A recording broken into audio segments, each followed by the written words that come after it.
토리노의 수위라는 것을 들어보셨나요? 토리노의 수위란 십자가에 못 박혀 숨진 예수님의 시신을 감쌌던 천으로 예수님의 형상과 혈흔이 남아있다고 알려진 너비 4.4m, 길이 1.13m의 오래된 천입니다. 놀랍게도 이 천은 수천 년이 지난 지금까지도 고이 보존되어 오고 있습니다. 이탈리아 토리노 성당에 보관 중이고 성의 혹은 토리노의 수위라고 불립니다. 요한복음서에 의하면 십자가에 못 박혀 죽은 예수는 아리마테의 요셉이 본시오 빌라도에게 부탁해 예수의 시체를 받아온 뒤 자신이 미리 매장지로 준비해둔 동굴에 안장을 했다고 합니다. 사흘 후 여인들이 예수의 시신에 향료를 바르기 위해 가보니 동굴 무덤의 문이 열려 있고 예수의 시신을 덮었던 세마포만 접힌 채 남아 있었다고 합니다. 그리고 그 세마포가 지금까지 전해져 내려오고 있는 바로 그 토리노의 수위입니다. 예수 시대 이후에는 토리노의 수위는 사라집니다. 기록에는 1353년 프랑스 왕국 리레이 성당에 갑자기 다시 나타납니다. 어떻게 리레이 성당에서 수위를 가지게 된 것인지에 대한 기록은 정확하게 알려진 바가 없다고 합니다. 1453년엔 사보이아 가문에게 넘겨졌고 1578년 토리노 대성당으로 옮겨지며 수백 년간 그곳에서 보관 중입니다. 왕정이 폐지되며 이탈리아의 마지막 국왕의 유언으로 현재는 바티칸에 귀속되어 있습니다. 십자가에 못 박혀 죽으신 예수님의 몸을 감쌌던 천, 예수 그리스도의 수위라고 전해지는 이 물건은 대중에게 공개되는 순간부터 과연 진정한 성유물인가 아니면 중세에 조작된 가짜인가에 대한 진위 논란은 지금까지도 이어져 오고 있습니다. 처음 논란의 시작은 1898년 변호사이며 사진작가였던 세쿤도 피아가 토리노 성당에 보관되어 오던 수위를 사진 촬영을 하면서 시작이 됩니다. 세쿤도 피아가 수위를 촬영하게 해달라고 교황청에 요청을 했다는 설이 있고 교황청에서 그에게 촬영을 요구했다는 두 가지 설이 있으며 그의 촬영을 기점으로 논란은 시작이 됐습니다.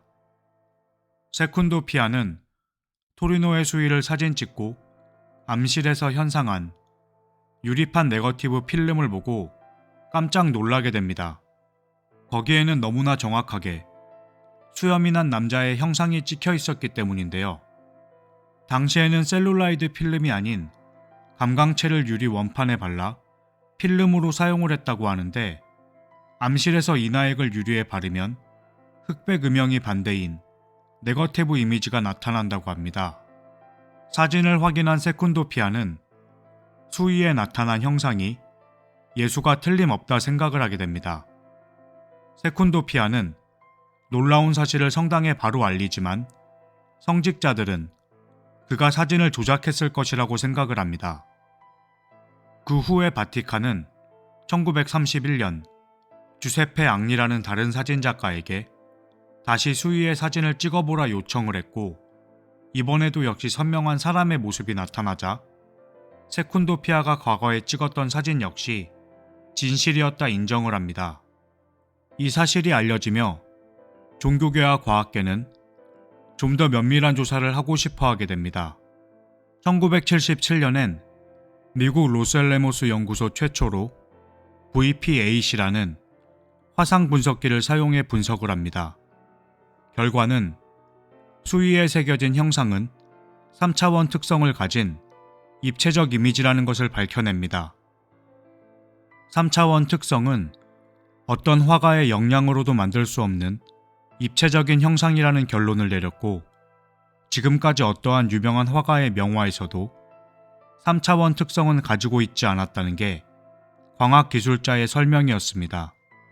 그리고 수위에 남아있는 이미지가 조작이 아니라는 근거 중 하나는 사진기술이 발달되기 훨씬 이전인 중세시대에 명암이 피사체와 반대되는 이미지를 새길 이유도 없고 이런 기법 또한 알지 못했을 것이라 주장합니다. 토리노의 수위에 대해 과학적인 연구에 관심을 가진 과학자 40명이 스털프라는 기구를 만들어 수위에 대한 다양한 조사를 진행합니다. 그리고 이를 허락한 교황청은 신비로운 수위를 이렇게 과학자들에게 공개하는 것은 처음이요 마지막이라 말을 했으며 적극적으로 협조를 하였습니다. 스털프 팀은 전 세계에 퍼져 있는 각 분야 전문가들로 구성이 되어 있었고 각자 자신의 연구실에서 분석을 진행하고 보고서를 작성하는 방식을 사용했습니다. 그런 방법을 사용했던 이유는 결론을 유도해 원하는 답을 얻는 것을 막기 위해 서로 토론조차 하지 않았다고 합니다. 이 프로그램에 참여했던 로스앤젤레스 경찰국 법의학자 부클린 박사는 수위에 있던 사람의 몸무게는 80kg 정도였고 약 180 정도의 키를 가졌으며 머리와 얼굴 부위에 수많은 창상을 입었다는 걸 밝혀냅니다. 그리고 이는 성서의 설명과 같이 가시면류관과 십자가를 짊어진 철과상과 일치할 수도 있다라고 보고합니다.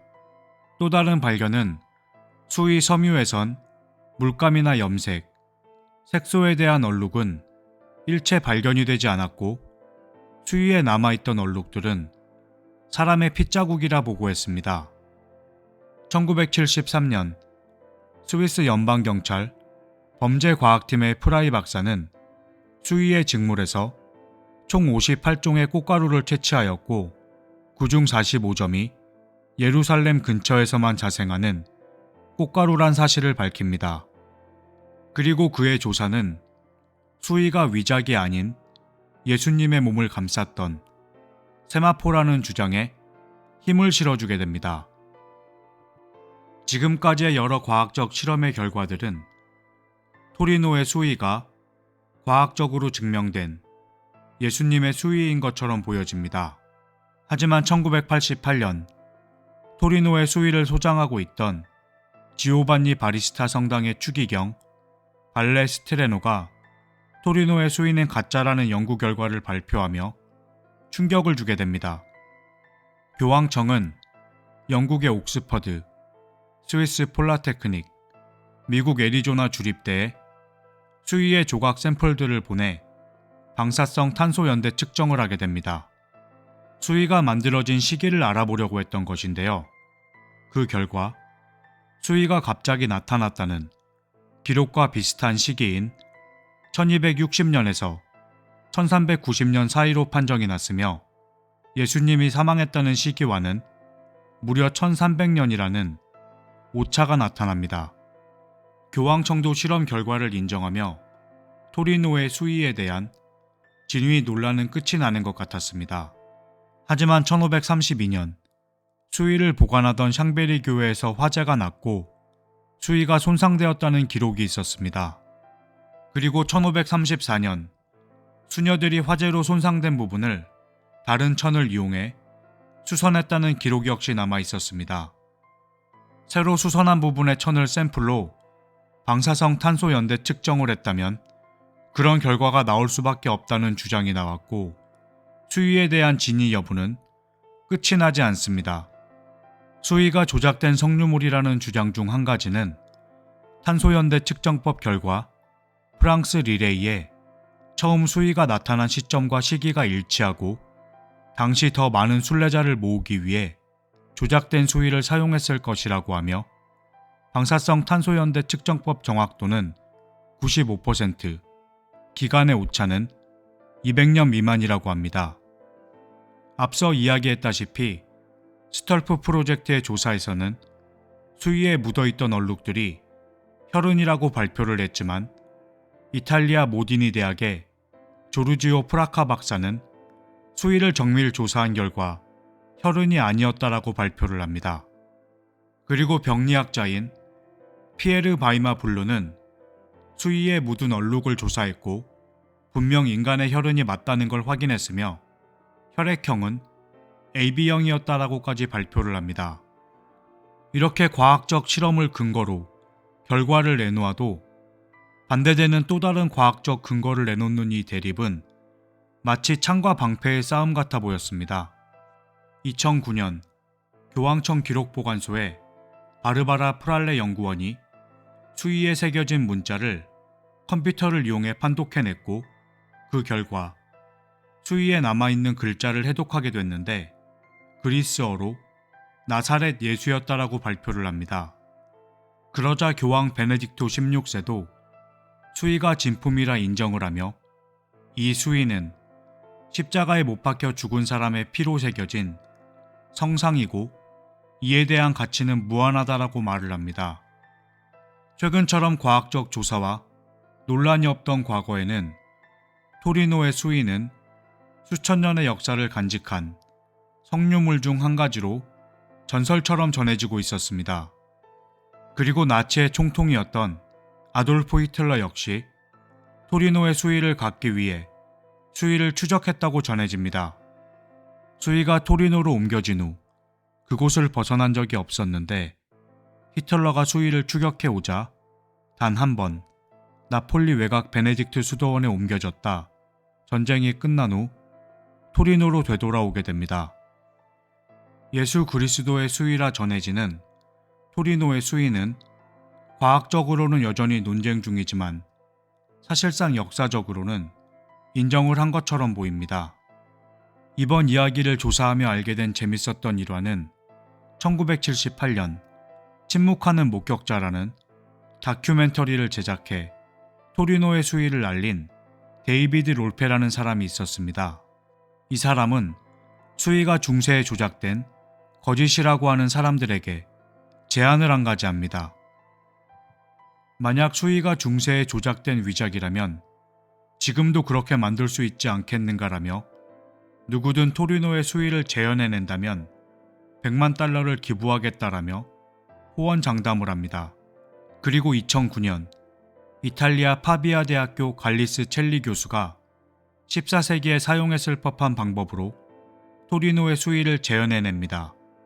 단순한 과정으로 수위를 사람에게 걸치게 하고 붉은 황토를 문질렀을 뿐인데 수위 안에는 얼굴 이미지가 만들어졌고, 황토가 묻은 수위를 오븐에 데우는 방식으로 오래된 것처럼 보이게까지 만들어냈습니다.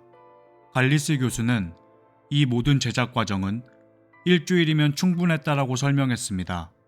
제가 오늘 학자들이 했던 모든 실험 내용을 담을 수는 없었지만 정말 수없이 많은 실험을 통해 누군가는 사실이라 말을 하고 누군가는 거짓이라 말을 하고 있었습니다. 여러분은 토리노의 수위에 대해 어떻게 생각하시나요? 2000년이 넘어서도 남아있다고 하는 예수님의 흔적은 과연 사실일까요? 제가 오늘 준비한 영상은 여기까지입니다. 감사합니다.